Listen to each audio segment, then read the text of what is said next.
বন্যায় ক্ষতিগ্রস্তদের ক্ষতিপূরণ প্রদান, ধলাই নদীর বাঁধ সংস্কার, ধলাই নদীর ভাঙন রোধ করা সহ ৬ দফা দাবি আদায়ের লক্ষ্যে বুধবার কমলপুর মহকুমা শাসকের নিকট ডেপুটেশন প্রদান করে কমলপুর কংগ্রেস কমিটি।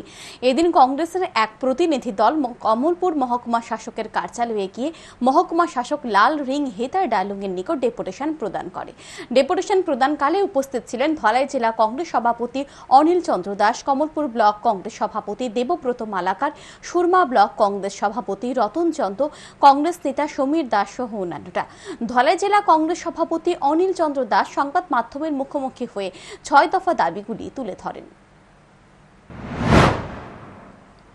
দাবিগুলির মধ্যে কি কি আছে? দাবিগুলোর মধ্যে এক নম্বর হয়েছে যে যারা বাড়িঘর নষ্ট হয়েছে, কৃষি জমি নষ্ট হয়েছে, মৎস্যজীবী নষ্ট হয়েছে, তারা যেন ক্ষতিপূরণ, কৃষি যারা নষ্ট হয়েছে তার ক্ষতিপূরণ যাতে সঠিকভাবে দেওয়া হয়, এবং কমলপুরের যে ব্রিজটা, কমলপুরে যে বাঁধটা তৈরি হয়েছে সেই বাঁধটা বহু পুরানো, সেই বাঁধটা যাতে আবার মেরামত করানো হয়।